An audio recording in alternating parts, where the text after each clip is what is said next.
You've invested 12 grand in a 110 bhp projectile. And you're not just going to ride off in jeans, t-shirt, trainers and a 50 quid helmet, are you? With so much tricky looking kit around, how do you go about choosing? Dave uses track days in fine weather to improve machine control. Performance riding requires the high-level protection offered by leathers. That's because if you lay it down at 60 miles per hour, you could slide for about 8 seconds.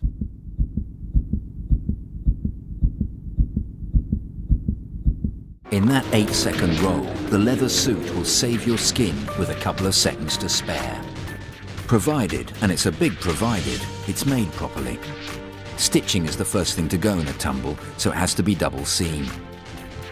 The recommended thickness of anti-abrasion is 1.2 to 1.5 mil. A cheap 0.5 mil will just get you into a scrape. You need impact protection around vulnerable areas. Look for CE approval and large pieces of leather, as multi-seams can have weaknesses. The two-piece is more versatile. You can wear the jacket away from the road, but the zip's your weakest link. It can pull apart in a crash. Michelle uses her Blackbird to commute. Although man-made fabric kit doesn't have the impact protection of leather, it's more practical and offers a better protection from rain and cold. The choice comes down to conditions, machine and riding. Conditions. If you're commuting in winter, low levels of light mean you have to be highly visible, and it helps to have reflective strips on all your kit. Type of machine. A full set of race leathers wouldn't suit a scooter rider, but this outfit is purpose designed. Riding style. Different types demand different kit. So I'd feel quite safe in that. For example, there's plenty of mileage in this for touring. Your body's protected. Now for your extremities. Head, hands and feet. Unless you suffer from claustrophobia, reject the open face helmet for the full face type, which gives superior chin and indeed weather protection. A flip front could offer the best of both worlds, or just a compromise. Glass fibre is pricier than polycarbonate, but tests show it's still the best due to its ability to absorb energy on impact. Stickers are a guide.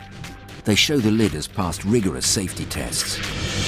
A gold sticker shows the highest level of protection, so go for gold.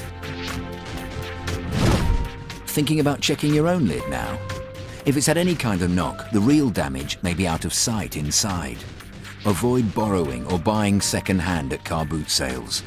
What is that mint paint job hiding? Buy a new one, which is a good idea every few years anyway. The standards change all the time, and helmets have different lifespans. Buy the tightest fit that's comfortable. You don't want the helmet to fall off in a spill. To test, put your thumb here and try to pull the helmet forward off your head. Hands. When you fall, your hands instinctively go out to save you. It's like being dragged along at 30 miles an hour doing a press-up. Devastating, especially if you work with your hands.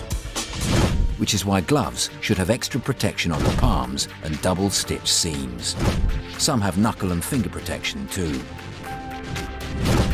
Feet. Ankles are very prone to injury, so there's no substitute for a strong pair of boots. Trainer-style boots aimed at scooter riders are now included in the range. Look for good all-round support with impact protection around the ankle. At the end of the day, it's a trade-off between comfort, protection, price and style. But be guided by the worst-case scenario, weigh up what you're worth and buy the best you can afford.